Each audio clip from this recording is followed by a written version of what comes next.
This is Rebecca Lowe, or Rebecca Lua, if you listen to Suboptimal Radio, and you are listening to Men in Blazers on the NBC Sports Network. It's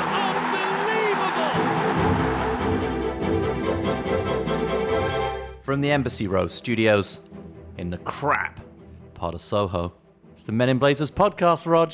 Oh, Davo. Yeah. Tired. You're tired? We have been working quite hard. If you can call this work, you and I have been working quite hard. Yeah. Sometimes I turn around in the middle of the night, I'm amazed you're not there, because the amount of time we're spending with each other. I'm probably up, whatever time it is, Dave. Yeah. I'm having a lot of stress dreams Yeah. recently. Take us through some of your dreams.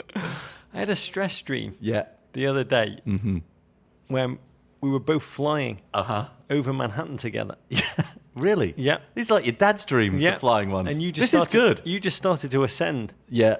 Was I flying a little bit higher? And you were saying, come, Roger. Too close to the sun. Let me fly too close to the sun. I don't know how high you got because I just started plummeting. Yeah. And I woke up. Yeah. I woke up in like a complete, you know when you wake up in a pool of sweat? Yeah. And you hope it's sweat. Yeah. Yeah, certainly as the father of a 4-year-old boy, I know all about that. It was sweat. Yeah. And you normally say, thank God it was only a dream. Yeah. But I'm so like exhausted at the moment. I was like, you know what? I wish it was real.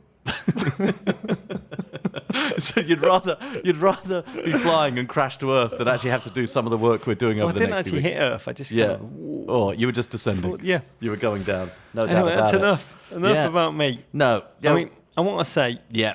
we don't tend to do too much on politics. We try and steer away from politics here on Men in Blazers. We do. And we save politics for our other podcast. My other podcast today in Global Anarchy. Yeah. You're big into anarchy. Yeah. Yeah. But we've got to address this issue, Dave. A headline from the Daily Mail. Yes, Prime Minister David Cameron, our Prime Minister, Rog, Dave, has yet to respond to allegations that he once inserted his penis into the mouth of a dead pig. The bizarre and possibly illegal act, only possibly illegal, they're checking, allegedly took place, of course it took place, during the initiation for a debauched and secretive society at the University of Oxford. The lurid details are described in an extraordinary unauthorised biography of the British Prime Minister, written by the former Deputy Chairman of the Conservative Party, Lord Ashcroft. It's one of my favourite parts of the story. It was written by one of his mates. It was written by one of his mates because in Britain, amongst a certain class of people, that's seen as being nothing wrong with it and actually something to be envious of. Well, I was going to talk about that. Lucky bastard, he got to put his penis inside the mouth of a dead pig. That's poor. That's pretty exclusive. Well, what's amazing is anybody can do that.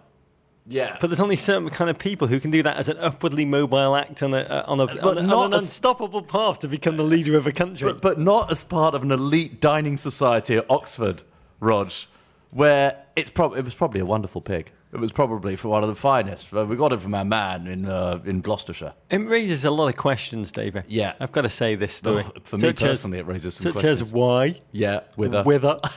Whence? Whence? Also, Black Mirror. Yeah. The first episode of that, if you have not already seen it. Yeah. Rush. Netflix. Is that on Netflix or it's on iTunes? It's on one of the two. Rush. Yeah. And watch it now. Because the first episode...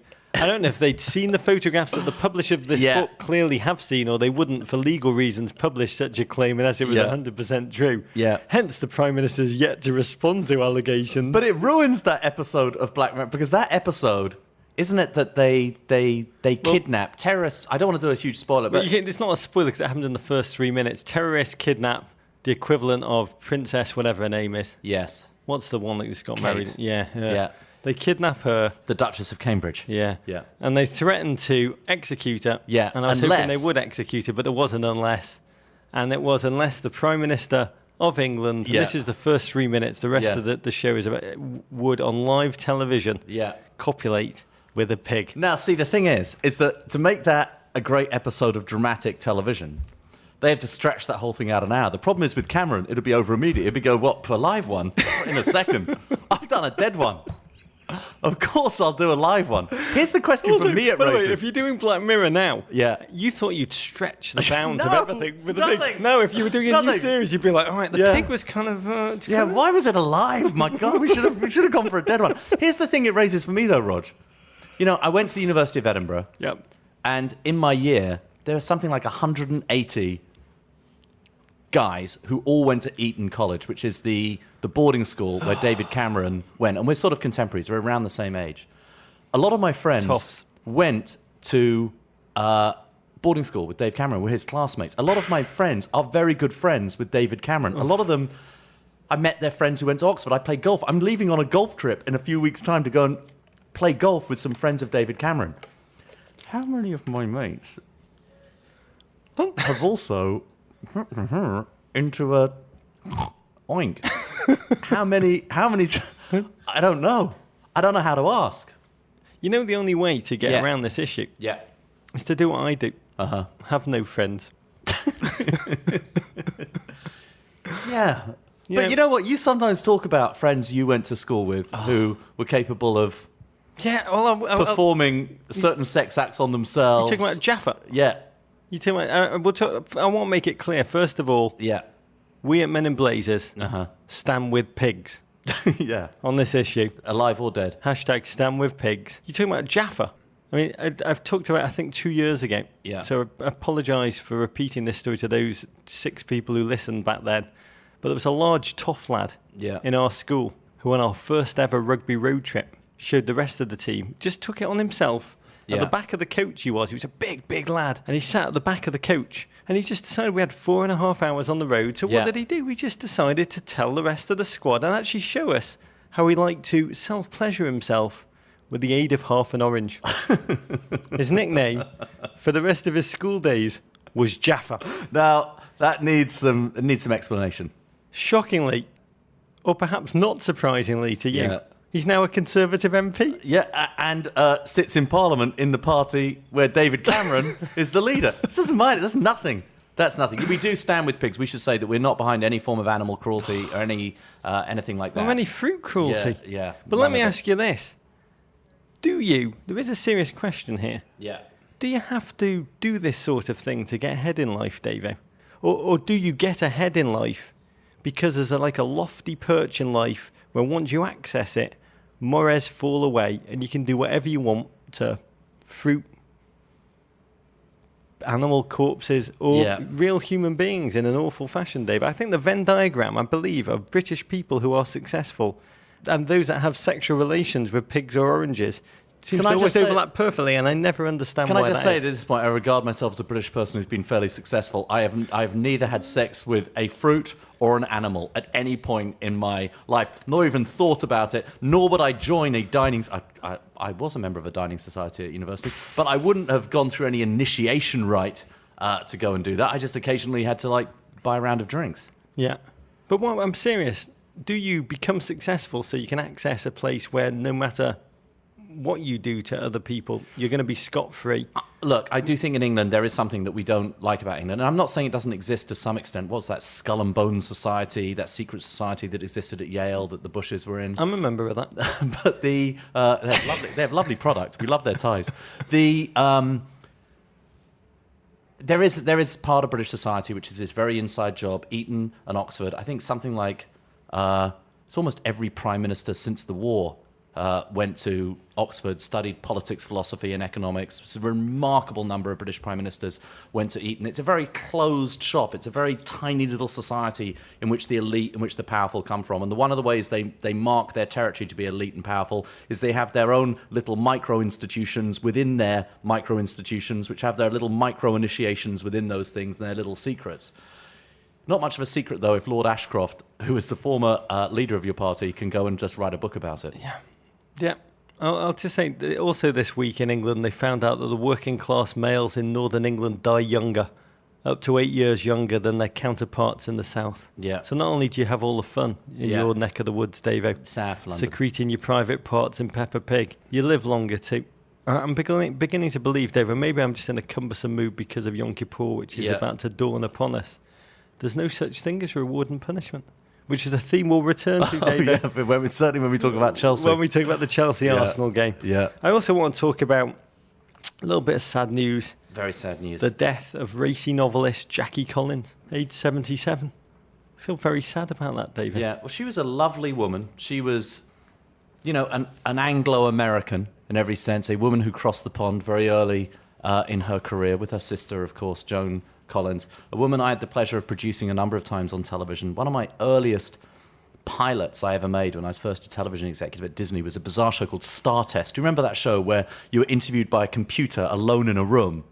And I remember I did a pilot with Ice-T, Jackie Collins, and Police Chief Daryl Gates. It was a very odd show. That's as wonderful a trio as Arlo White, Graham Lasso, and Lee Dixon in one booth. Yeah. Just a little spicier. You can imagine the conversation between those three. So she was delightful then. She's been a guest on almost every other talk show I've produced since then. Andy Cohen. Andy Cohen was very sad about it. Was a regular on that show. And, I would also say a proto-feminist, and really... a lot of people didn't realise what she was doing. I had an affair with Marlon Brando. That's pretty cool. Mostly, I just love the books, David. Yeah. I mean, my father, Judge Ivor, he had quite a voluminous bookshelf. And alongside Winston Churchill's multi-volume autobiography, books about the history of Liverpool's docks and the decline of the English Empire, there was a row of books just in the bottom right corner. They were all put in spine backwards so that their titles faced the wall. Now, they were put in that way to make sure that we children did not see them.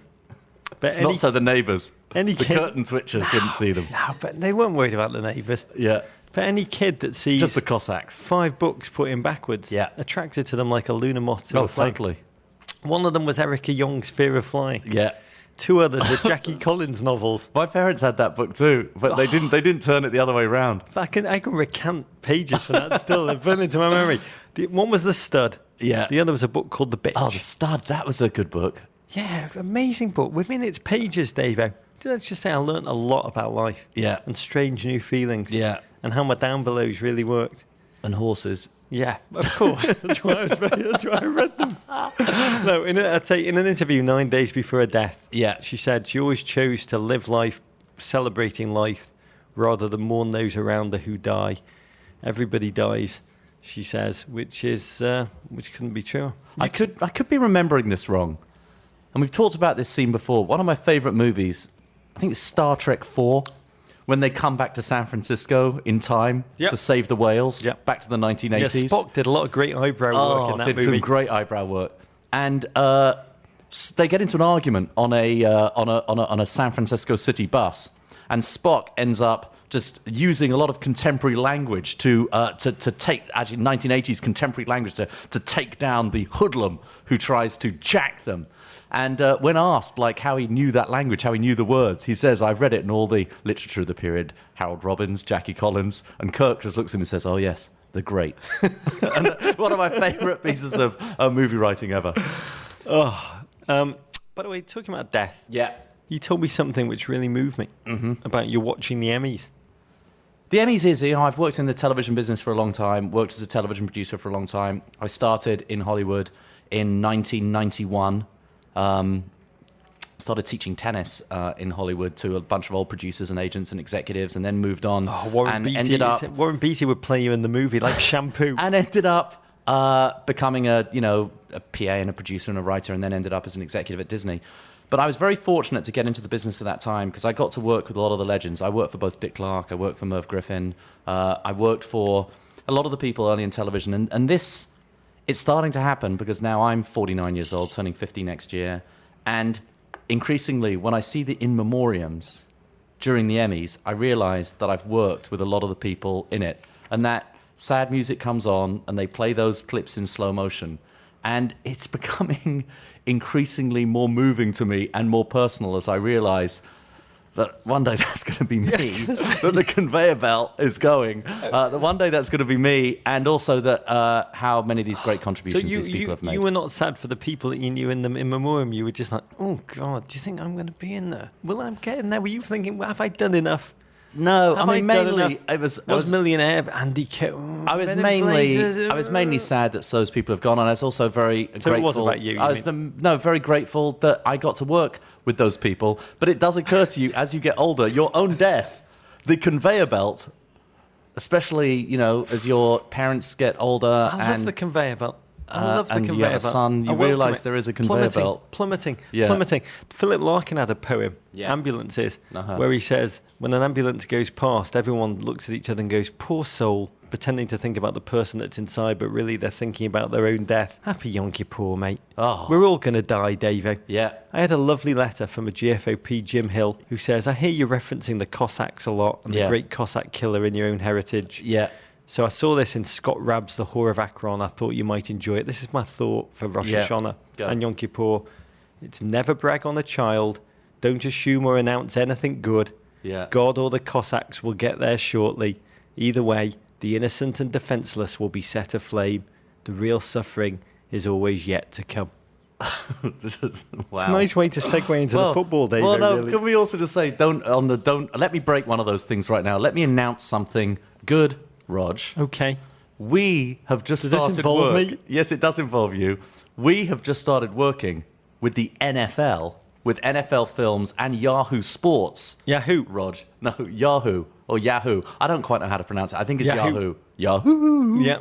And we're working on promoting the big one, Rog. The biggest game of the season. Yeah, The biggest one. Buffalo Bills against the Jacksonville Jaguars. I'm learning how to say that. That's at Wembley Stadium on October the 25th. We're starting to work with Yahoo Sports and NFL Films on making content every single day leading up to that game The big on one. the 25th. So you Americans, when you look at the schedule, you look immediately to see when the Bears are playing the Packers. Yeah. Not us. We Yeah. don't care about the Steelers, Ravens. Our eyes Yeah. immediately go to which ennobled emissaries are you dispatching? You're going to the Wembley greater Stadium. washed? Wembley. And this year, obviously, it's the Jaguars. Yeah. The Jaguars. And the Bills. Yeah. Right. We're going to Jacksonville. So we're about to go Thursday, Friday. We're going to be in We're Jacksonville. going to be in Jacksonville. Which I love. It's one of my favourite cities. I always feel like I'm on the set of Cops. Yeah. When I'm in Jacksonville. Something amazing is I about could to arrange to happen. have you chased by the police. Would you? And arrested. Yeah, and then I can't wait to go up to Yeah, Buffalo. and then we're going to David. go up to Buffalo. Oh, I've become so fond of Buffalo, as you know, Rog. Rex and can't Ryan, mate. wait to get you some sit beef down, on Weck. To sit down with Rex Ryan Yeah. would be, I mean, it would Yeah. be fascinating. We've got film crews embedded, Rog. They're actually, what's deeper than embedded? Hard Knocks. Yeah, they're embedded in both cities. We're going to be interviewing the equipment managers, Rog, the people who move the chains, the chain gang. We're gonna go all behind the scenes of that game and make the content. And we've loved football for a long time. Blake Bortles. Yeah. That's the most American name. Yeah, Blake Bortles. Yep. It's good. I'm surprised he hasn't sent us a raven. We don't have many Blake Bortles in England. I can't wait to meet Not the many. Blake. Nor do we have cities called Buffalo or Jacksonville. I think those are absolutely fantastic. Anyway, very pleased to do that. And BlazerCon, Rog. Yeah, new panel. That's my BlazerCon theme music for when we have new announcements. Our MLS panel, Davey. Yeah. Joe Roth of the Seattle Sounders Oh, formerly a Disney executive. and Phil Rawlins Yeah. of Orlando City will be talking with Don Garber. Yes, Rog, and they'll be joining World Cup champions Becky Sauerbrunn, Ali Krieger, and Heather O'Reilly. Hey-o! From the US women's national team, Rog. It's going to be a fantastic panel. That's going to be moderated by Katie Nolan. Fox Sports 1's Katie Nolan. Embassy Row's own Katie The Nolan. Panic Room's Katie The Nolan. Panic Room's Katie Nolan. We also have Premier League head honcho Richard Scudamore, Southampton's chairman Ralph Kruger, and the leaders of Manchester City, Liverpool, and Bournemouth football clubs. There will be beer, there will be pie, there will be dancing. We're going to do big live shows on Friday night and Saturday night, all of our regular shenanigans. Tickets to BlazerCon, November 13th, 14th, are available on our website, meninblazers.com. Thanks to Finding Allison, who announced over Twitter that she's Yeah. going to be the first ever Men in Blazers fan to cosplay as John Terry.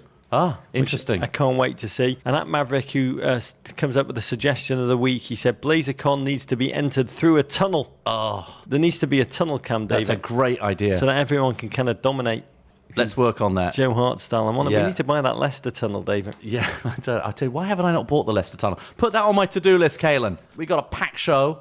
We break down yet another instalment of Handshake Gate. Perhaps the best one yet, Rog.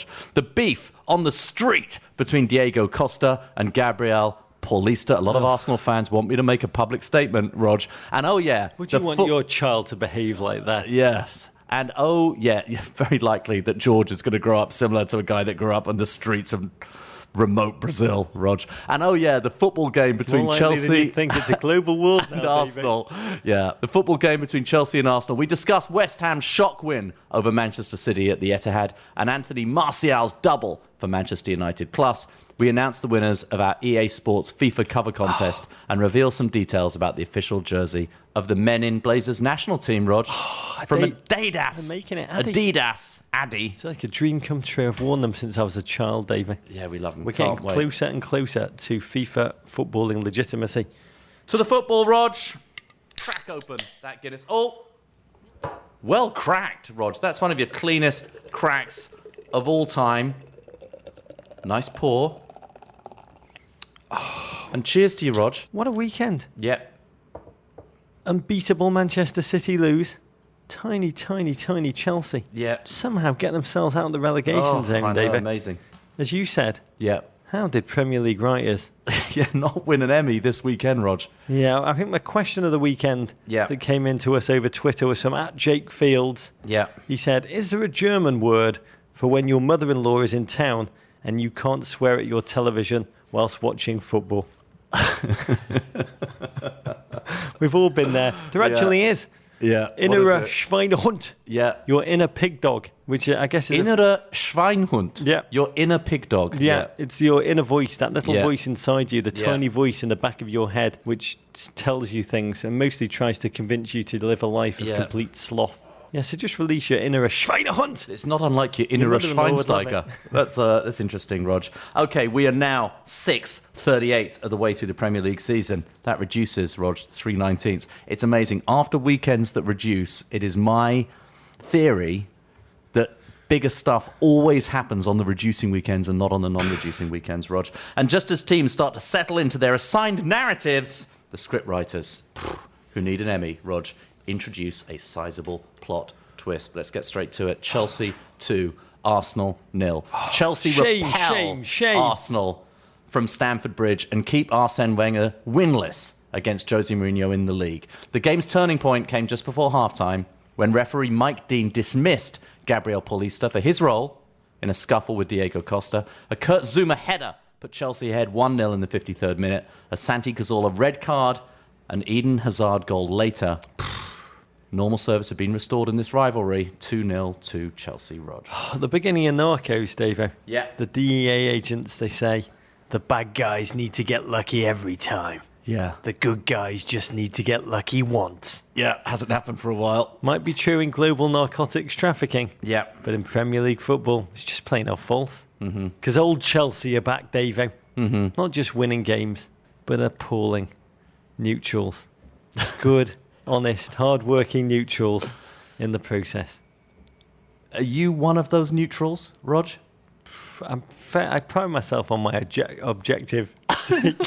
You can't even say it with a straight face. Anyway, go ahead. I mean, maybe my objectivity was somewhat undermined by the giddy pleasure I took right before kickoff. Yeah. I found myself muttering, 17th place Chelsea. Yeah. 17th place Chelsea. Yeah. Over and over again, just letting the words swill around my mouth like a fine wine. And then the game kicked off. And by the game, Davo, we're talking about Handshake Gate, Rog. Because these two teams, I must say, very fragile coming into it. One manager, Jose Mourinho, fighting to make sure he didn't lose consecutive home games as a manager for the first time in his career. Yeah. The media seriously reporting that they think he's on the way out at Chelsea coming into this game. PSG are coming for Jose. The other team, Arsenal, limping in after Arsene Wenger rested his players in Champions League play, only to lose in Zagreb, a city where the major tourist attraction is a cottage called Gorsikia, where people go to cuddle with cats. That seems remarkably healthy compared to what happens at secret dining societies at Oxford, Rog. Anyway, cuddling. go ahead. Just cuddling. Hence, Dave, the handshake, the subtext, it was a brilliant. lines. Obviously, these guys don't like each other. They hate each other. This is the return fixture, not return fixture. This is the same fixture as last season where we saw Tie Flip Gate, Rog, the almost fight of the millennium. Yep. And clearly, they don't like shaking each other's hands. So let's force them. Was at the Community like bear Shield. baiting. It's like bear baiting. At the Community Shield, Mourinho stalked Wenger, and Wenger avoided the handshake and walked past him. This time, Mourinho decided to play a slightly different game, got out of the tunnel earlier, waited for him, and he built a confined space, assisted by some kind of Chelsea steward seating on a chair, blocking one side of the exit. And fourth official, Michael Oliver, I think he was paid off. Clearly pretty clearly, and which explains a lot of the stuff that happens later. So out comes Wenger. Yeah. Smelling there's a trap. He sees Mourinho lurking. Mourinho seemed to turn and know he was coming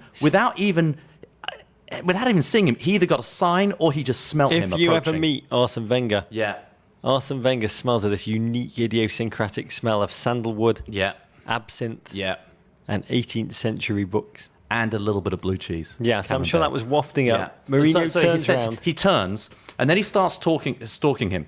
He realises, Wenger, that that if he goes to the left of Michael Oliver, he's going to walk right into Mourinho. So he starts walking to the right of Michael Oliver. Tiny chink. He's a little change of direction. And we saw him do that change of direction at the Community Shield, Rog. That is blocked by the steward from Chelsea sitting down. They never sit down. They always stand up. This one's sitting down. Michael Oliver doesn't move a beat. Michael Oliver actually adjusts the weight of his feet slightly. He's got his hand over his mouth, and as he does so... It was a moving screen. It was an illegal screen. It was like watching Cole Malone set a pick for John Stockton back in the day, and he did so with a smile. Yeah. Wenger has to abort. He's trying to push himself through this tiny chink of space. It's no longer there. He's got to move left. And the two men clash. Mourinho is looking right, I'd say at Wenger, probably right through Wenger. Down the barrel. Wenger... his head never turns. The hand comes out. Yeah. Hand touches hand. Yeah. Major power play, Rog. Yeah. Reaching out, touching me, touching you. And there it goes. Wenger never looks at him. The lion probably won't be lying down with the lamb. Rarely will you see a handshake so soaked in mutual, seething disrespect. I mean, it is fascinating. We've watched Obama and Raul Castro. We've watched Jimmy Carter and the Shah of Iran. Yeah. We've watched Nixon and Fidel Castro. Yeah. But after the game, Mourinho made the point. He said, why did I shake hands? He said, I did it out of respect for the club and respect for the opposite club. Unsurprisingly, omitting the words out of respect for the opposite manager. Yeah. And that was it. It was adrenaline pumping. It was exhilarating. It was everything we'd hoped it would be, David. Yeah. And then we had a game of football. It's so funny when he says respect for the club. You think he means Arsenal, and then he says and respect for the opposite club. It's so funny. It's genius. When we went on vacation a few weeks ago with my son George, and we went with another couple and their kids, and we constantly wanted George to say goodnight to the other couple, maybe give them a hug, maybe do it. He says, I don't give hugs to the other family. He just made it very, very clear. Even out of respect for the opposite club. Didn't have respect for the opposite family. So, yes, then a game started, Rog. Yeah, and I say before the red card, Davo, which we are going to get into, to me, this is essentially two psychologically scarred teams playing fearful football. Chelsea's rippled muscle, slightly atrophied, against the eager, willing pace of Arsenal. Chelsea anxious despite the addition of Oscar's intelligence, which was, I think, like oil a little bit in a rusting Chelsea infrastructure, making everyone around him try and play collective football, but to no real effect. And Arsenal, Alexis Sanchez playing with all the eager hunger, yet none of the execution or decision-making that we're used to. And Theo moving with pace, but carrying his soft shots, back passes really. The highlight until the red card for me, Davo, was Arsenal fans just chanting, Kurt Zouma gets his own train. Kurt Zouma gets his own train over and over again. I mean, look, let's talk about the first 43 minutes and then we'll go into the red card. This is where the teams are playing 11 on 11. And you talk about the psychological fragility of the two teams. Chelsea, as we talked about after their win against Maccabi Tel Aviv, not one of the strongest teams in the UEFA Champions League, I think we can all admit. A 4-0 victory. Top 100 Jewish teams of all time. And yet you would think that Chelsea must have been the more psychologically frail and weaker team coming to this game. Arsenal, after losing that first match of the season against West Ham, and yes, they're midweek when they rested a bunch of key players and lost to Zagreb, you'd think that Arsenal coming into this game, knowing that they're going to Stamford Bridge, a place where, until recently, Chelsea have been impregnable, you've got to go out and attack Chelsea, particularly with the surprise inclusion of Ivanovic playing right back, who's been skinned by everybody. Not just the inclusion. Yeah, but captain. The promotion as captain, cutting off his nose despite his captain leader liability. And yet, Arsenal, with all of their attacking prowess, attacked Ivanovic with less verve than any team in the Premier League this season, including West Bromwich Albion. What surprised me, yes, it wasn't a particularly good game of football. Neither Chelsea nor Arsenal were particularly impressive. But it just surprised me that Arsenal didn't come out and attack Chelsea from the beginning of this match, as everybody else has done this season. But then the game changed, David. It did. Let the psyops begin. I found it fascinating to look back at the pre-match comments. Diego Costa said ahead of the game, he said, "I don't know if I deserve the fantastic support Chelsea fans give me every game. I often don't do anything. The fans still chant my name.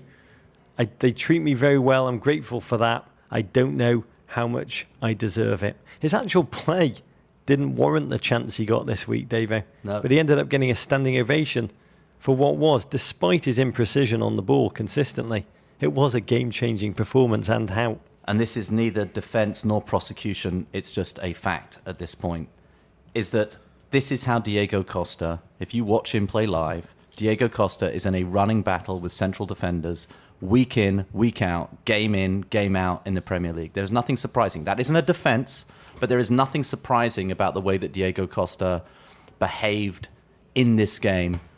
Friends of mine who are at the game, both Chelsea and Arsenal fans, have told me that, honestly, for 44 minutes of that first half, it was a physical confrontation between Costa and Koscielny, going both ways for the entire game. You know, the first time the cameras really caught it was the elbow to the neck. We called it last night on the show the Tai Domi face wash, and then the reverse left hook followed by the chest drive.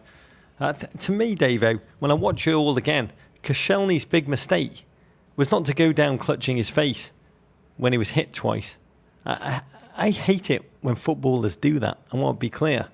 But those are the English Premier League prison yard rules that Diego Costa plays by. And Diego could have got 2 yellow cards just in that one attack. And let's just say referee Mike Dean, he must be haunted by the process of decision-making that he went through when he looks at the film after the game. Well, let me just say, look, first off, Diego Costa, one assumes, had the referee, Mike Dean, seen the incident where Costa flailed back that back arm, not from the first part of that thing, but the flailing back of the back arm into the face of Koscielny.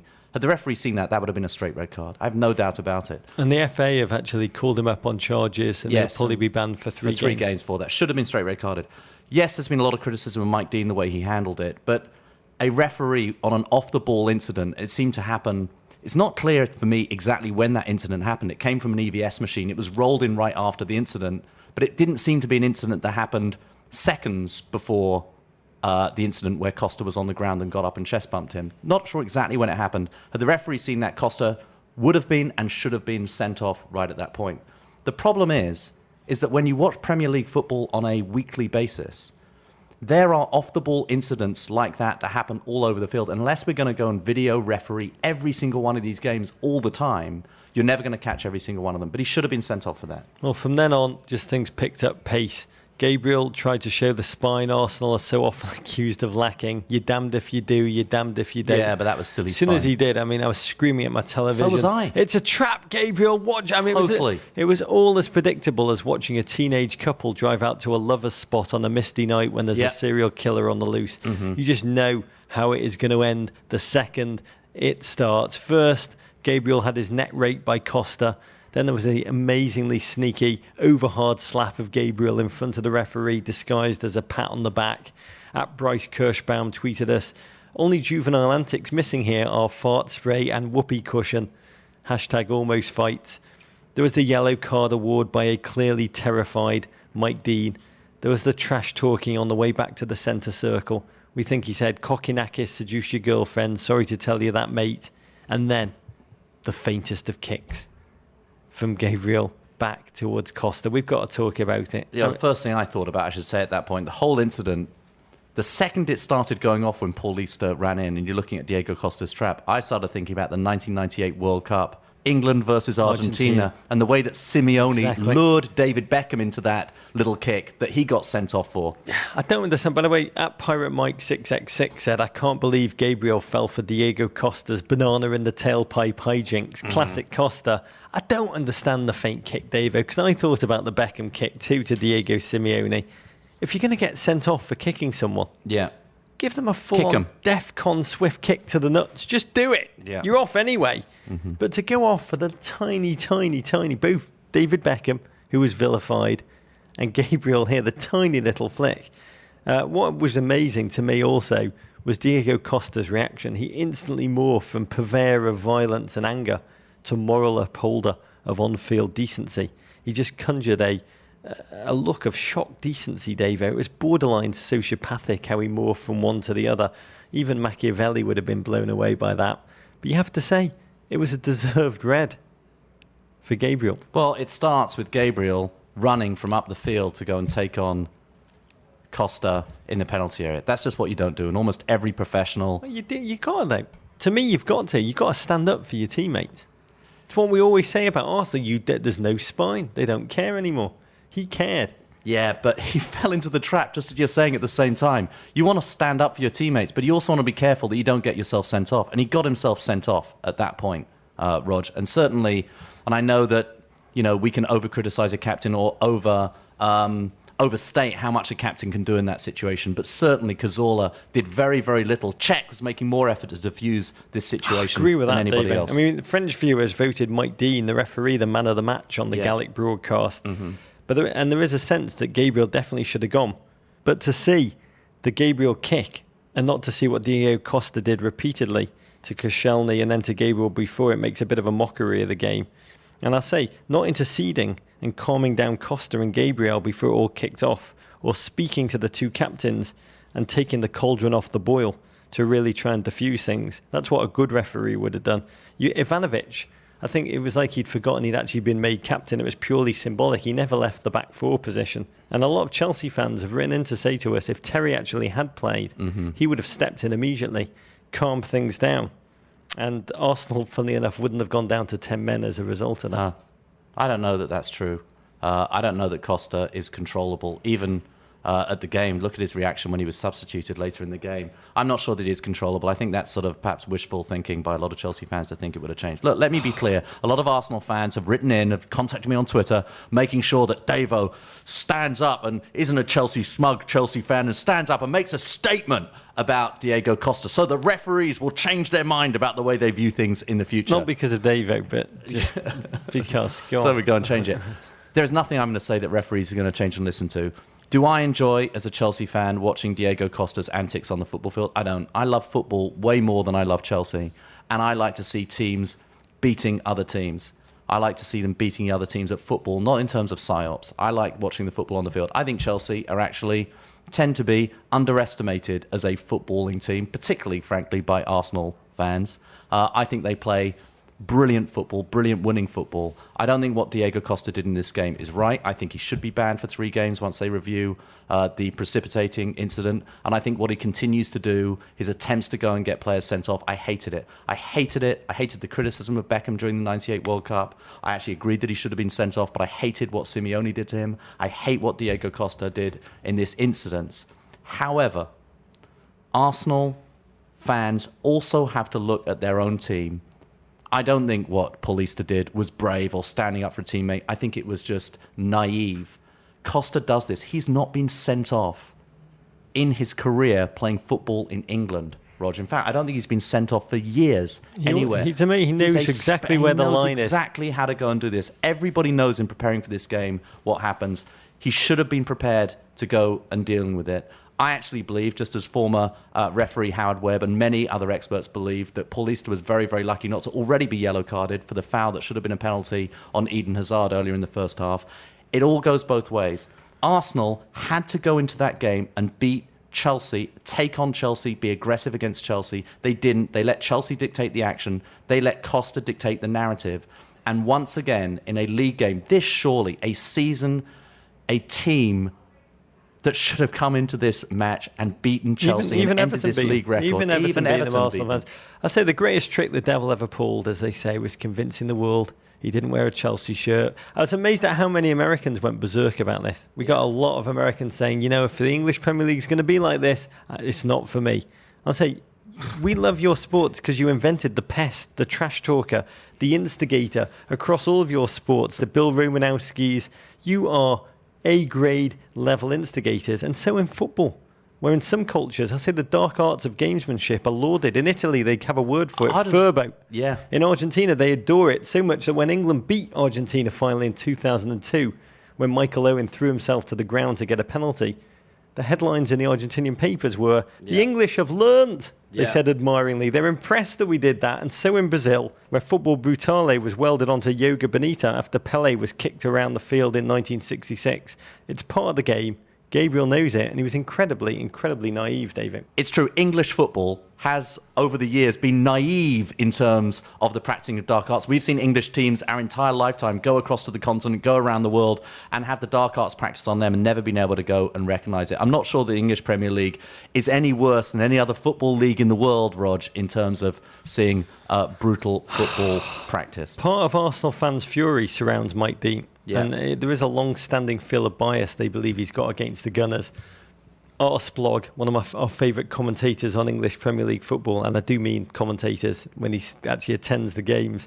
Arsenal's win percentage in the Premier League since 2009, he wrote, is 57%. It's just 24% when Mike Dean is refereeing the game. Wow. They see there's an amazing track record, an amazing disciplinary record. It's an amazing piece by him. It's well worth checking out. But Costa... I know, but do you believe that Mike Dean is honestly prejudiced against Arsenal? Do you believe... I mean, I think, honestly, we expect a lot from these Premier League referees. I think we accept that he didn't see the original incident with the arm in the face on Costa onto Koscielny's face. It was an off-the-ball incident. A referee's eyes can't be anywhere. Unless we're going to help them with the same video that commentators and fans go and see, it's very tough to criticise them for that. Irrespective. I mean, do I think he's biased? I don't know anymore, Davo. Before last week, I didn't know that we had a Prime Minister who... To me, Costa is Anton Chigurh from No Country for Old Men in Cleats. He's a bad guy who wins. Reminds me of Charles Baudelaire's quote, "Evil's committed without effort, naturally, fatally. Goodness is always the product of some art." Costa's going to pay you in the medium term. He's now going to be on the referees most wanted going forward. It'll be open season for anyone to do anything to him for the rest of this campaign. I'd be amazed if he draws a penalty for the rest of the season. Yeah, but let's remember how Costa became an international striker who ended up at Atletico Madrid and then at Chelsea. He comes from a tiny town in Brazil. I think Jose Mourinho has described it as a town so remote that it is beyond the sunset. Roger, 150 miles from the nearest place, which itself isn't a very big city. He's from Liverpool. In Brazil.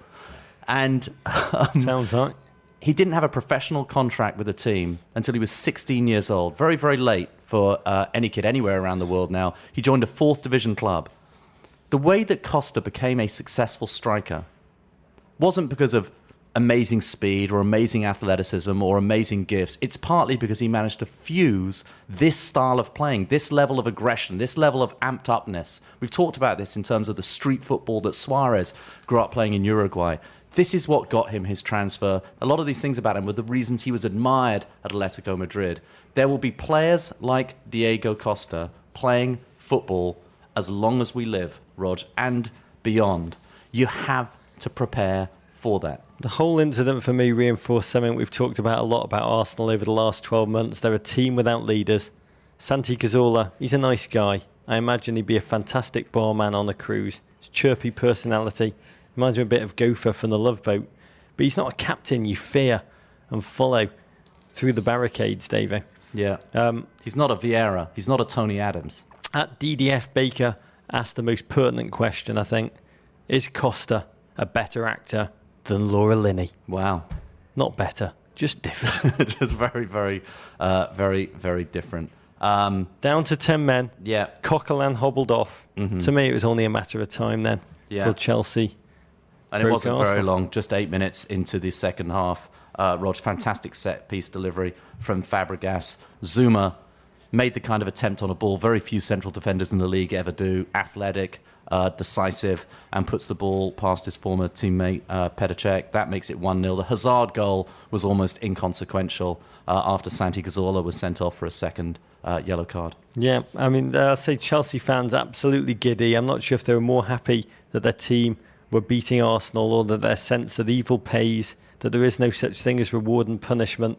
Those senses were reinforced. The standing ovation for Costa, a player who did pretty well in footballing terms, nothing impressive, really spoke volumes. I'll say bystanders to evil are implicated in the atrocities that they witnessed, Davey. Okay, but this is also a derby, Rog. We've seen many incidents in Manchester derbies. We've seen many incidents in Liverpool derbies. I know for Arsenal, Chelsea isn't their biggest derby. It's their game against Tottenham. For Chelsea, the games against Arsenal, certainly between Mourinho and Wenger, have become our biggest games of the season. A lot of the cheering isn't, a lot of the support isn't about, oh, we totally approve of everything that Diego Costa is doing. I certainly say for myself, I didn't give him a standing ovation, and I don't applaud him, but I certainly did enjoy beating Arsenal at football. Because, yet again, at the end of a game, and maybe Diego Costa was the reason why this game was won by Chelsea and why Arsenal didn't beat us 3-0. They certainly hadn't managed to score a goal in the first 44 minutes, but let's accept that in the second half they'd have come out and dominated and beaten us. But this is yet another game where Arsenal fans and Arsenal supporting pundits are finding a reason other than the game played on the field why Arsenal lost yet another game, whether it's a foul that wasn't called in the centre circle or a misgiven penalty or a dive that wasn't called, whatever it is. It never seems to be a football reason. You can't have it every way. You can't say that Chelsea never beat you on the field. This is 11 games now where Mourinho has played against Wenger in the league and not a single win for Arsenal. At a certain point, maybe it's going to take 20 or 24 games. At a certain point in the future, Arsenal fans have got to look at another reason rather than something that happens not to do with football. Well, Jose Mourinho was on full-on vaudeville villain mode after the game. It's nice to see smug-heeled Jose again. We haven't seen it for so long. He said, Arsenal are a team of great players. They should win the league, i.e. Arsene Wenger, you are the weakest link. Arsenal's title to lose. He did say two things that were fascinating and probably true. He said to win derbies, you need emotional control. And then he said, and this has been much reported on, but I think it's absolutely true. He said, Diego Costa, man of the match. A line many thought was mocking. But he was, Davo. Diego Costa was man of the match. The red card he deviously engineered was what turned that game. Zuma was man of the match, pretty clearly. I think Mourinho is trolling everyone yet again. I don't think so. By the way, the fascinating thing he said about Diego Costa was he played like he has to play. That's why there are full stadia and millions watching around the world. That's true. It's theatre, and he's a vaudeville villain. Mourinho's supremacy over Arsenal continues. This time, thanks to Mike Dean's decision-making, Diego Costa's gamesmanship, a set piece and a deflection. We'll see if it's a full turnaround for Chelsea, Davo. They go on to Newcastle and Southampton. We will see. We will see poor Arsene Wenger in the post-match press conference talking about how disgusting Costa was. Once again, I agree with you, outthought, outplayed, defeated by Mourinho. He approaches him with all the naivete of Ned Stark in King's Landing. Yes, Roger, I don't know how encouraging it actually is for Chelsea. There was nothing in Chelsea's performance other than the performance of Kurt Zuma, which I think is somewhat significant to see him sort of step up. And Hazard being back, David. And I guess the box office on a potential Arsene Jose Mourinho fist fight must be massive at this point. Yeah, without there's winning ugly. This was winning in a repulsive fashion that shattered the notions of good and evil, reward and punishment. Chelsea Chelsea just playing their role. If you see Chelsea as the embodiment of all evil, I would say that descriptions of Costa as a mongrel or worse than ISIS are way over the top, and there were way too many of them that were allowed, not only over Twitter, but also throughout the English media. Anyway, moving on. Manchester City 1, West Ham 2. City fall for the first time this season, Roger. The Irons went 2-0 behind goals from Victor Moses, Chelsea sleeper agent, and Diafra Sakho before Kevin De Bruyne pulled one back for City. The second half played out like an Adrian highlight reel, amazing, as the keeper repelled a barrage of City shots to secure the points and send Slaven Bilic's side into third place. First Premier League starting 11 to cost more than £300 million. Manchester City took the field against West Ham's 25 million worth of players. Wow. It's one of the storylines I like most about this Premier League season. £300 million. Money can't buy you everything. Yeah. And here, City were shocked by the Dragon Slayers of West Ham. Yeah. A loss that followed one to Juventus midweek in the Champions League. Yeah. City's cracks beginning to show. Raheem Sterling's lack of finishing, Wilfred Boney's lack of all-round potency, Navas's lack of anything but a beautiful pair of Betty Davis eyes. The highlight for City, really, the tunnel, David. Yeah, City again, vintage performance from Joe Hart, Rog. And apologies for the language we're hearing in the tunnel. Yeah. Poor Rebecca Lowe had to say. I'll say apologising for Joe Hart's tunnel performance. Yeah. It's like watching girls and being shocked that Lena Dunham gets her kit off. Yeah. At Jeff Fulton tweeted, one could say it's behind the scenes in the tunnel and that he's not expecting a microphone, Joe Hart, but there is a 6-year-old standing right next to him. Yeah. Joe, keep it crazy. Yeah. No company, No Silva for Manchester City. It showed almost immediately. Victor Moses, your Chelsea boy. Yeah, sleeper agent, Rog. The assist, I think, goes to Payet, but I'm not sure much of assist. It was Moses who did all the work. Shoots from long range, Rog. Never seen him do that for Chelsea. Maybe at Wigan. And the former Palace trainee knocks it in past helpless Joe Hart. Fantastic finish. First goal City have conceded in 9 hours and 32 minutes. Yeah. There would be a second. Yeah, absolutely. Less a goal. Yeah, more of a crap goal, vintage crap goal, Rog, from Sacco. Yet another Sacco. This is Diafra Sacco, Rog. Yeah, I mean, it was less a goal. It was more a brilliant plot point crafted by the Premier League writers. Mm-hmm. Shock horror. Aguero tried to get his team back into the game, hacking away at the ball in Adrian's arms like Tiger Woods. Yeah. Quadruple bogey on the 18th hole at this year's Memorial Tournament. Yeah. And City were trying to charge back. De Bruyne was at the heart of all that was good. Yeah. His delivery is so sharp and intelligent, David. Yeah, he put such good weight on every single pass, every single ball. And then he broke through. What a first touch. What a strike for ginger equality. Yeah. His first in a City shirt. Yeah. For a player, I love watching him. All menace, all cunning. And probably the big takeaway for City is when he and David Silva play together, I bet that took away some of the pain from the sting of City's loss. Yeah, absolutely. I can't believe Chelsea let him go, Rog. An absolutely fantastic footballer. Second half, Rog, it was all Adrian. Highlight reel, sequence after sequence. Oh, Davo, City were so hungry. They battered West Ham. They peppered shots on goal. Mm-hmm. Toure pounded the defence like a boxer working the heavy bag.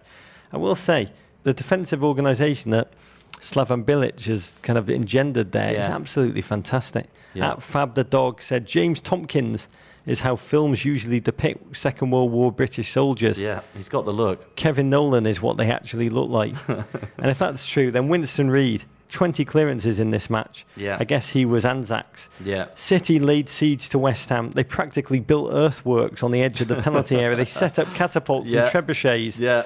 In the those funny little cauldrons of tar. But in the Middle Ages, David, Yeah. attackers would fire the corpses of diseased cattle into castles they were besieging. Yeah. Pellegrini. Yeah. He didn't try it. Big Sam might have done it. Should have done it. Yeah. Because Adrian, he just repelled everything that was thrown at him.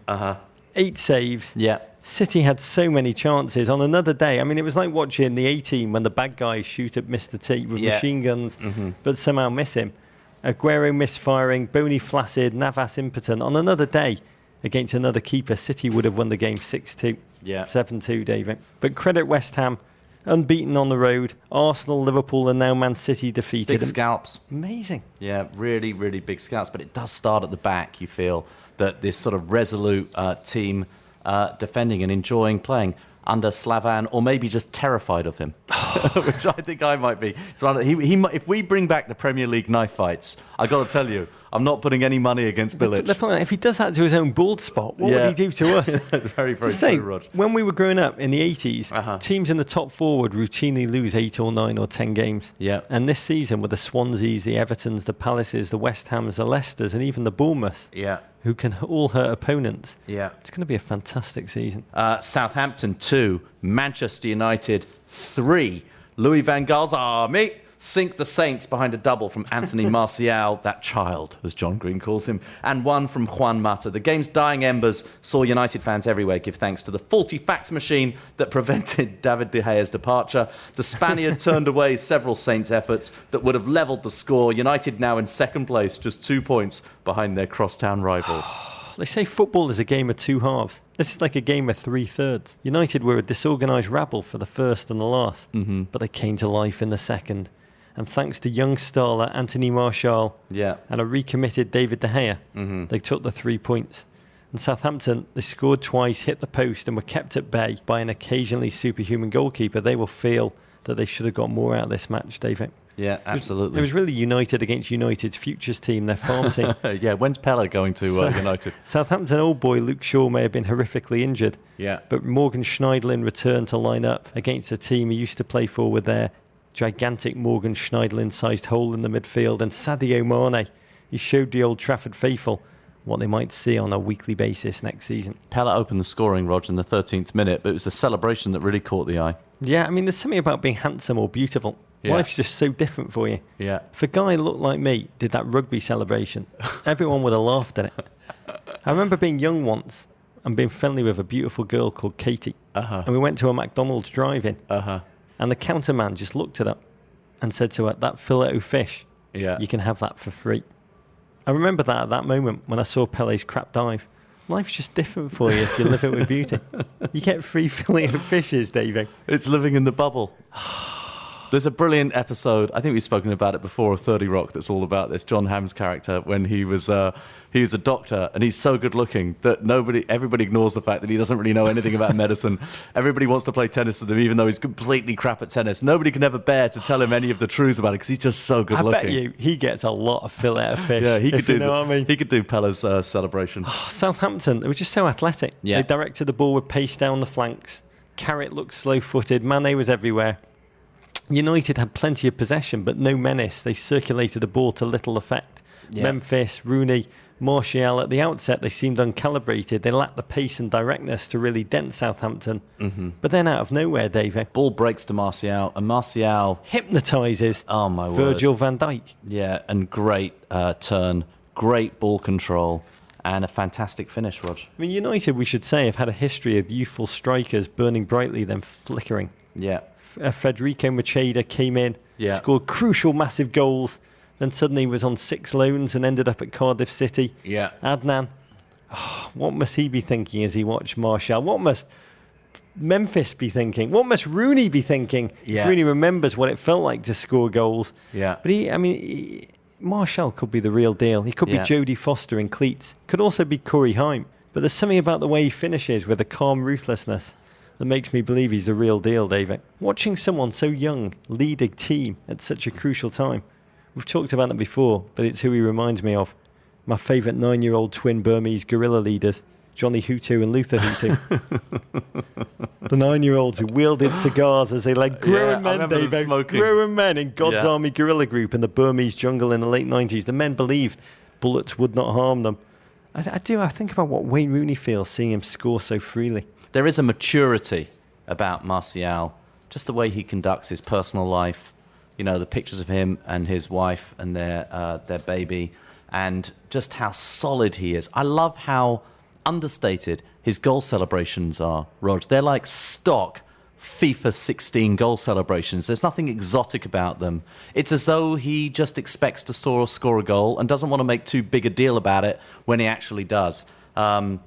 Well, then he went and doubled it, Dave. Second half, early error by Yoshida. I think he meant to pass it to Rooney, which would have been harmless. Yeah. But instead it was to Martial, who still had a lot to do, Dave. But he pounces on it, and he just made it look easy. He just rolled in on goal, calmly gave the goalkeeper the eyes, finished with ease. His third goal in 75 minutes of play. Amazing. As many as Wayne Rooney has managed in the last 7 months. For Manchester United. Jurgen Klinsmann used to say about his German team, he said he liked players who were so young they didn't know they should be afraid. When you say his German team, you're referring to the Von Trapps, or actually to a real German team? His German team. Okay, got it. Okay. 2006. Okay, Scott, I didn't know which German team you're referring to.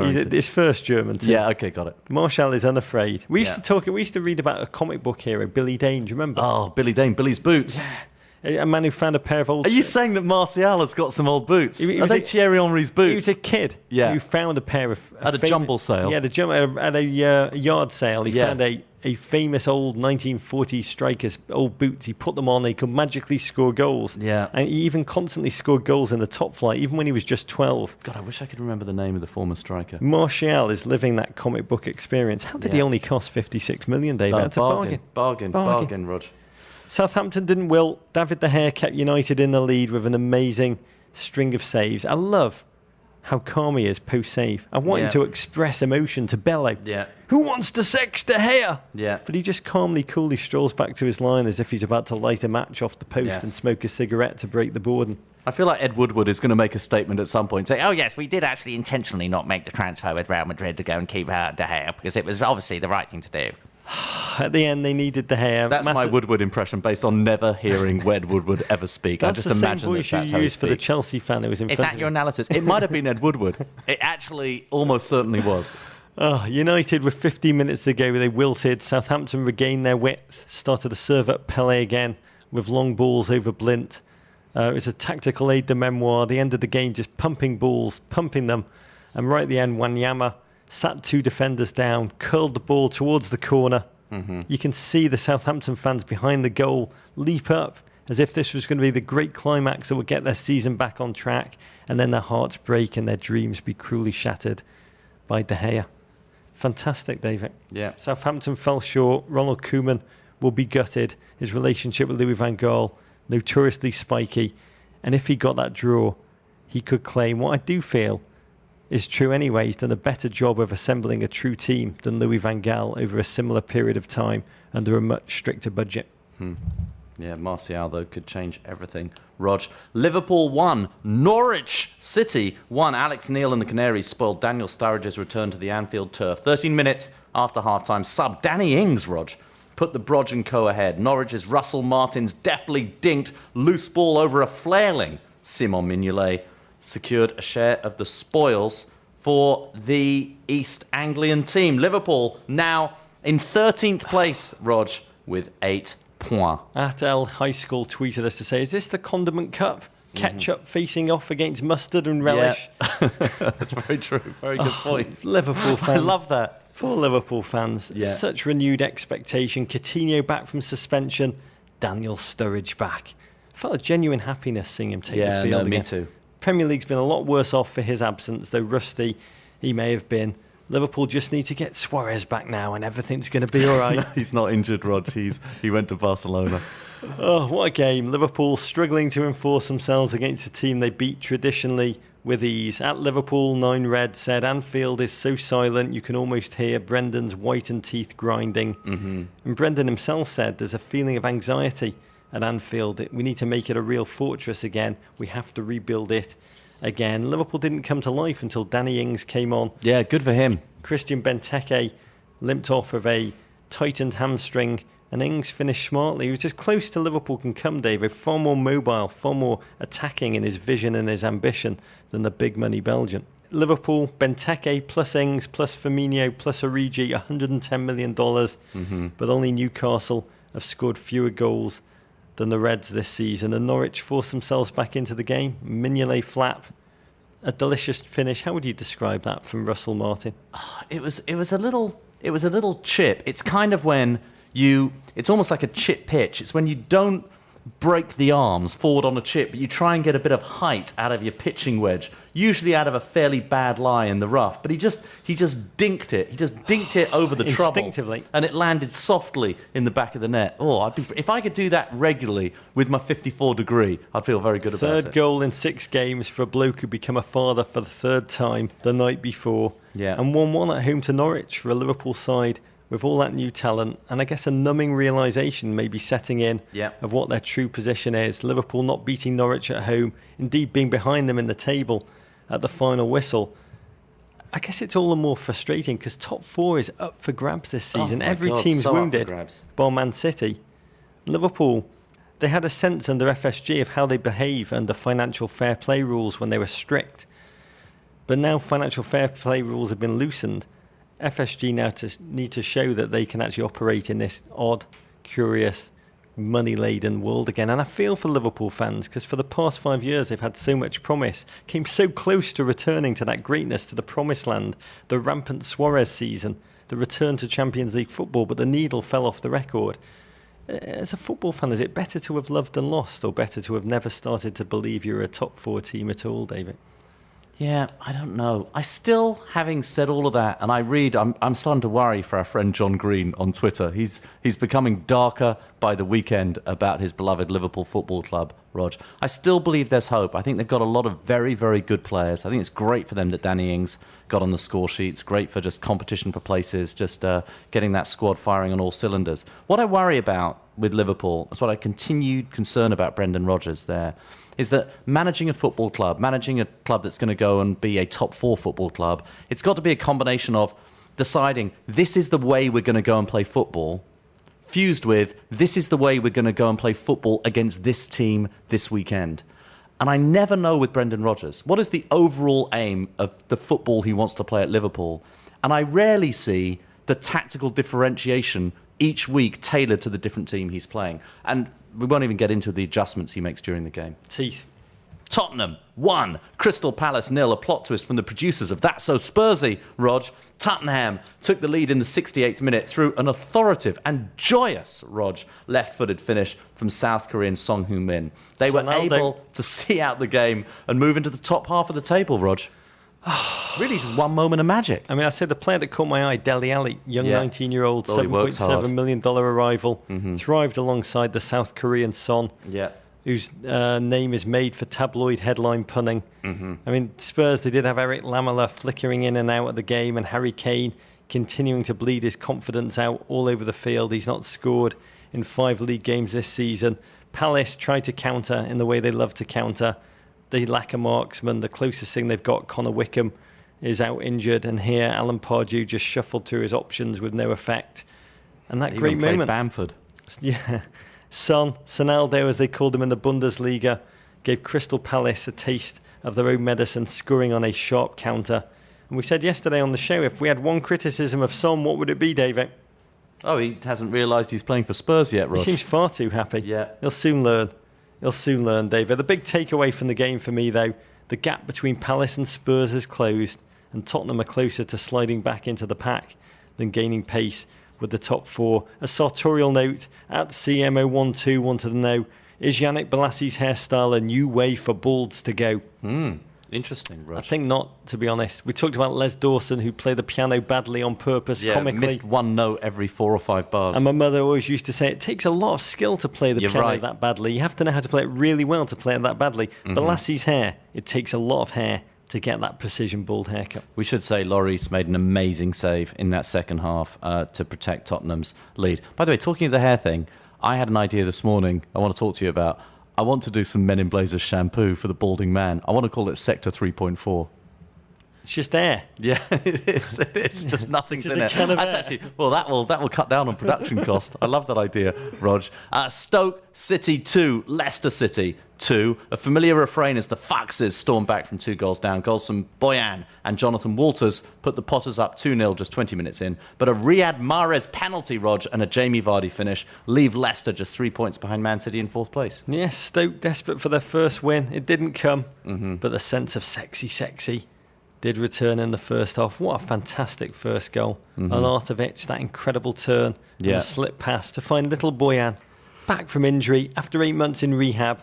His joyous finish, his little outburst of emotion. It was my favourite moment of the weekend, David. It was beautiful. But you never go 2-0 up against Leicester. Huge mistake. I know. Actually, the Stoke did very well to hold on for the draw from 2-0 up. Usually you lose. Leicester letting goals just days after Claudio Ranieri revealed how he gets his defenders to defend.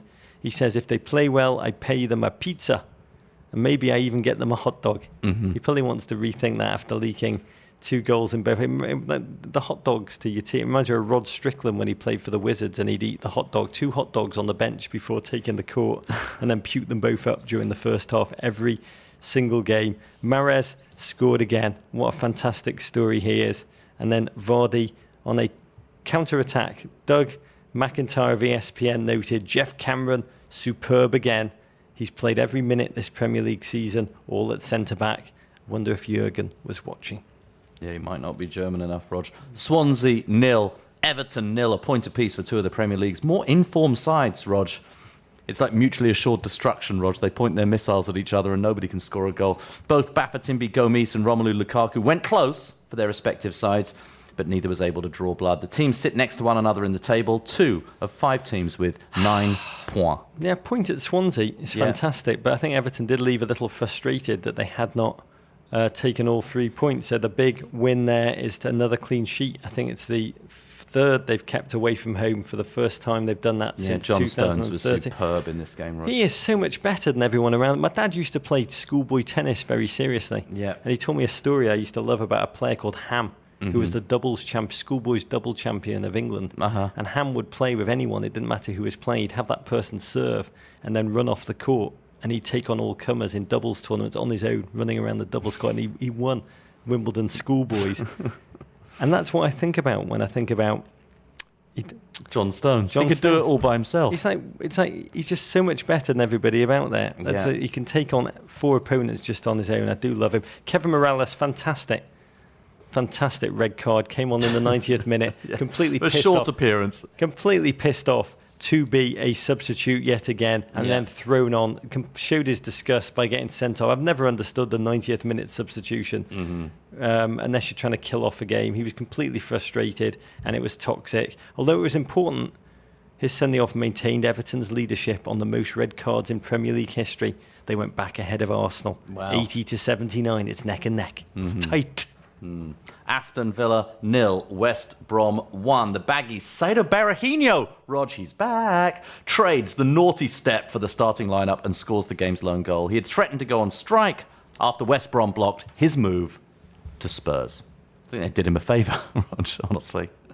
Newcastle 1, Watford 2. Newcastle fans may be longing for the glory days under John Carver after falling at home to new boys Watford. A double for Nigerian striker Odion Ighalo keeps the Magpies winless on the season. Ighalo scored twice within 30 minutes against a abject, ragged, frayed, limp, borderline surrender backline of Newcastle. I love watching Flores, the manager, who dresses like a mildly successful suburban residential architect. And when they score, he gives it like kind of a slightly repressed series of fist pumps as if he'd just been offered the opportunity to build some spec houses by the City Council Permit Division. Quite creative spec houses. Steve McLaren says his struggling Newcastle side do not have an identity yet. They do, Steve. It's diabolical. That is an identity. Oh, there's so much hope at the beginning of the season for Newcastle. It's so sad, Rog. Bournemouth 2, Sunderland 0. The Cherries earn their first home Premier League win in history. What's this? You were just there, Rog. How could they be winning? What curse of Roger? Behind another goal from striker Callum Wilson and a blistering volley from Matt Ritchie. If you didn't see that goal, go and look it up on NBCSports.com, Rog. 6:38 into the season and Bournemouth still managing to stay above Chelsea in the table. Callum Wilson. Stealth strength in his skinny frame, rolling the hapless Kabul to work a shot on goal. 5th goal in his last 4 Premier League appearances. Eddie Howe said post-game, "There's never been a Bournemouth player close to being capped for England. I'd like nothing more than that." Aaron Collo tweeted us to say, Diego Costa says football is dark, cynical and aggressive. Matt Ritchie, with his exquisite pinpoint drone strike of a goal, says no, football's beautiful and I am free. Yeah, this is exactly what they were all saying. Newcastle and Sunderland played 12, 0 wins. In MLS, Rog, and MLS, the red half of New York has booked its place in in an MLS Cup playoffs.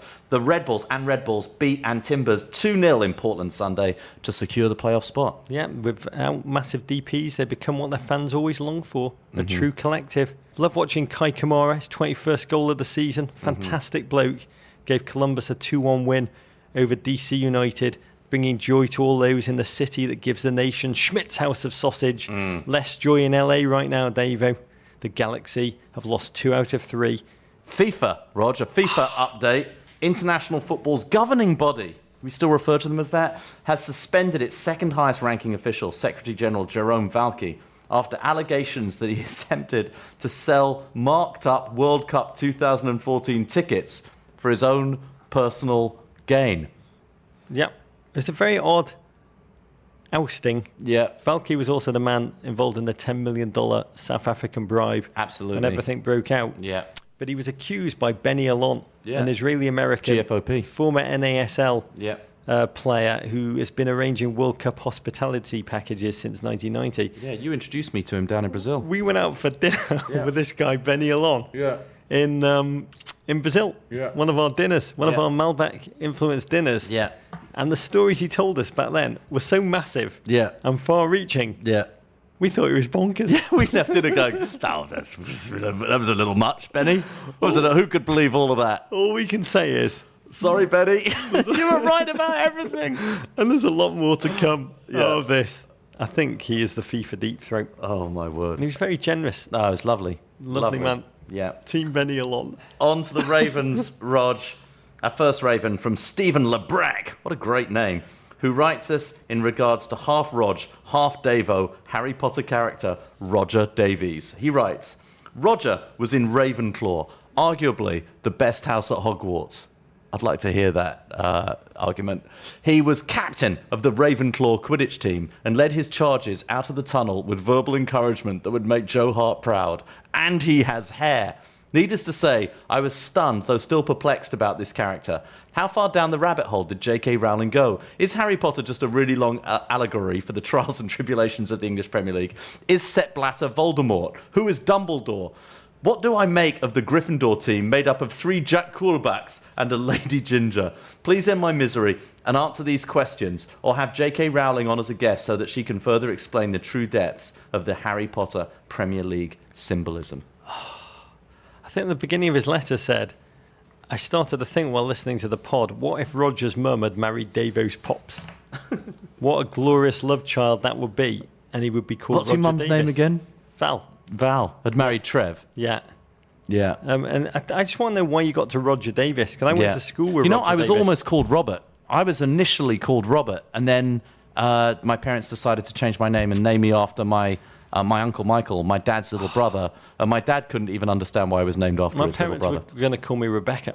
Yeah. They only call me Roger at the last second. And amazing, my sister is called Rebecca. I went to school with Roger Davis. You did? Yeah. I don't know what happened to him, but when I last checked, the rumour was he was in prison for GBH. Yeah, he's in Ravenclaw, Roger. He could have been called Michael Bennett, the bastard offspring of Trevor and Val. Yeah. Defensive end for the Seattle Seahawks. Uh-huh. The only if my mum and your dad had a baby, the only thing we know about it for sure was that it would be bald. Yeah, it would be fairly bald. Rod. Good looking child, though. Would have been good looking. The winner of the coveted Guinness Men in Blazers Poet, Philosopher, Sucker, Scribe, Raven of the Week is Brad Dowlin of Philadelphia. I love that name, Brad Dowlin. Should have an apostrophe after the final N. I've been a ride-or-die gunner since I saw some funny French guy named Henri shred the Real Madrid defense in the 2005 Champions League round of 16. 6 years ago, I began dating the love of my life, a beautiful Jewess. He writes. So while further immersing myself in Arsenal fandom, I also began to immerse myself in Jewish culture. Fast forward to today, my love and I are engaged to be married, and I'm in the process of officially converting to be a bona fide member of the tribe. When I initially learned more about Spurs and their Jewish connections, I tried to tone down the hate. I want to stay out of the mudslinging. I want to be a mensch. But it never felt right. My question is this. Can I, in good conscience, truly hate Spurs, one of the most traditionally Jewish clubs outside of Maccabi Tel Aviv? Is this hatred required to be a true gunner? What if someday I meet Jack Wilshere and he asks me, what do you think of Tottenham? Then again, what do you think of Tottenham? Then again, what if the rabbi overseeing my conversion and officiating our wedding is a massive Spurs fan? Will the Jewish community wag their finger at me, knowing that I choose to support the club that emphatically hates Spurs? Is there some sort of middle ground, or should I forget all about Spurs and focus all of my hatred on the true evil empire? Boring Chelsea Football Club. Boring Chelsea. They never really beat us. We're a much better team. Rog, I know you have professed your admiration for Spurs before. Davo, I've also professed my admiration for Spurs. But what if Liverpool were a traditionally Jewish club? Would you have even grown up as an Everton supporter? And would you... Amazing question. Can't deal in hypotheticals. And would you be able... Rog, you deal with hypotheticals all the time. It's half of your act. And would you be able to start hating them if you became an Everton fan later on in life? Please advise, as the first North London derby this season is coming up on Wednesday in the League Cup. Yom Kippur. Cup. Of course on Yom Kippur. And I need to know how to handle disdain for Spurs on the High Holy Day of Atonement. Obrigado, size the day, and Shana Tova. What a question, David. Good question. A man rent between the woman he loves, a faith and the team that define him. Yeah. Good news. Mm-hmm. Though Spurs were known as the Jewish team, yeah. mostly because public transport routes in the 1930s meant their ground was easiest to get to for Jews in the East End. Interesting. To such an extent, I think The Guardian had an article that Jews made up a third of the average crowd at White Hart Lane in the 1930s, 11,000 supporters. And because English League games were typically played on the Saturday, opposing fans would chant, "Does your rabbi know you're here?" which is one of my favourite chants of all time.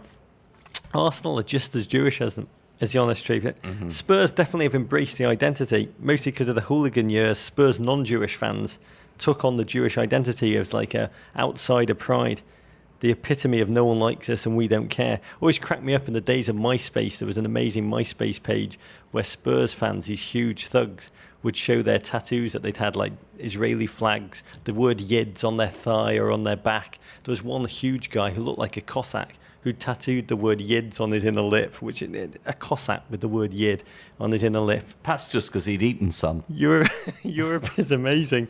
But the truth is, most Jews in London moved to North London. Yeah. Arsenal is as Jewish, or even more Jewish, than Spurs, so you're on safe ground, mate. And the self-loathing you experienced on Saturday, it's perfect for you as you convert to Judaism. Alexander Portnoy would definitely have been 100% gunner. Great book for you. Does Your Rabbi Know You're Here? The Story of English Football's Forgotten Tribe. Buy it for Yom Kippur and read it in synagogue, and all of your questions will be answered.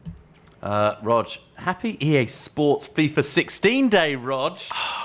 The latest installment of our favourite video game is now officially available.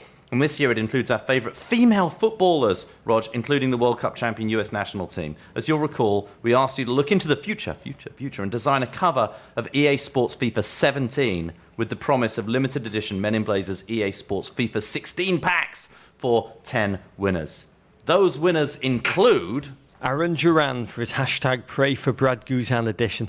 Jorge Ortega. George Ortega, I don't know how to pronounce your first name. It's a good name, George. And this is for his special Rebecca Lure in the Khaleesi Mother of Dragons FIFA 16 edition. And Alex Wollenetz, your Managers in Treatment edition of FIFA 17. Oh, I love that. With an incredibly happy-looking Steve Bruce just floating over Tony Pulis' head. I adore it. There are going to be 7 others, David. Yeah, congratulations to you three. You win special Men in Blazers EA Sports FIFA 16 packs. We'll announce the remaining winners on our website, meninblazers.com. Thanks to all GFOPs who sent in FIFA covers. We received hundreds of creative concepts. And now, Rog, another contest. What? As one passes, we have to give life to another. We're in the midst of designing an official Men in Blazers football jersey with our GFOPs at Adidas. All we can say is it's probably the first ever football kit to be made out of tweed. For those wondering, or some tweed, partially made out of tweed. For those wondering, this will be the official strip of the Men in Blazers national team. One of the finishing touches we need help with is the jock tag, Rog. It's that little rectangular piece of material that's usually at the bottom of the jersey. We'll put some examples on meninblazers.com. We want you to design it for us. We're still working on a prize, but it will be something magic, and you can expect the jerseys on sale at meninblazers.com sometime around the holidays. Okay, Rog. We're going to put the specs for the jock tag up. Yeah. It can be anything you want it to be that represents this show when we take the field against mighty San Marino. Yeah. Send in your designs. We can't wait to see them. One of them will be made real. Okay, Rog, your weekend looks like this, courtesy of Mini USA. Tottenham versus Man City, 7:45 a.m. Eastern Time this Saturday. Good game of football, that, Rog. Leicester City versus Arsenal. Another good game of football, 10 a.m. on Saturday. And then Newcastle versus Chelsea. This has been a nightmare fixture for Chelsea, so neutrals will definitely want to see Chelsea getting beaten up at Newcastle, Rog. That's 12:30 p.m. on Saturday, the late game. Inshallah. All of those games are on the NBC Sports Network. And in an MLS, Sporting Kansas City take on Seattle Sounders, Rog, 5 p.m. Eastern Time, Sunday on ESPN. There are many ways to connect to us. One is through our Amazon Emporium, which helps keep the show going. Anytime you go on Amazon Fridays, big or small, just click off the Emporium page, and Men in Blazers gets a tiny percentage that allows us to cover the cost of creating the show. What are you putting in the Emporium, Rog? A book. Oh. Das Reboot, How German Football Reinvented Itself and Conquered the World. World. By Raphael Honigstein, London-based Bavarian, who writes for The Guardian so intelligently. Yeah, he's a wonderful writer. Amazing man. And here he tells a tale of how Germany's football system went from the nadir of the early 2000s to winning the last World Cup by overhauling its entire system, philosophy and identity. Most fascinating thread is Honigstein's portrayal of the role Jurgen Klinsmann played in it all. Mocked and derided at the time. Yeah. Retrospectively, he's now getting his full due Wow. in the World Cup win. It's a masterful piece of work, a must-read for anyone who's interested in serious strategic youth development. US fans, obviously, supporters of the US men's national team, the Von Trapp, should read that too, Rog. You know, my putting has really improved, getting ready to go on a big golf trip to the UK, Rog, and it's because of, I've changed my putter grip. I've gone to the Super Stroke Slim 3.0, slightly larger, still slim, slightly larger than the putter grip I was using before. I love these Super Stroke putter grips, Rog. You can go to their store. It's on Amazon. Only $14.99. It's good looking. The visuals are right. It's just got the flat part right in the right place. I really enjoy their putter grips. Take shots off your gameplay with Super Stroke Rog. Although this isn't an endorsement, we don't get paid for them. I'm just telling you it's like really, really good. I know. My eyes glazed over like I do when there's a Proactive commercial on during the Premier League. Well, if you want to proactively improve your putting, Rog, you should be using the Super Stroke 3.0.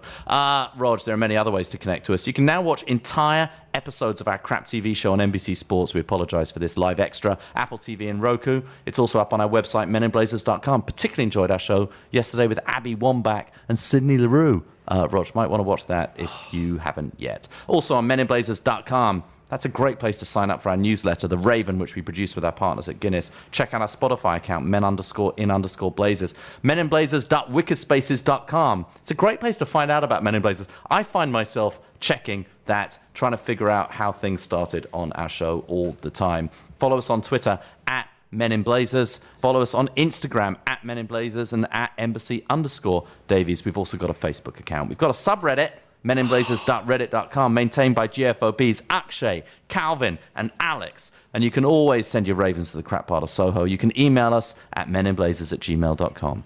Venderpunk Rog. War pig. Who wants to sex Matumbo? Explosion. Courage. Take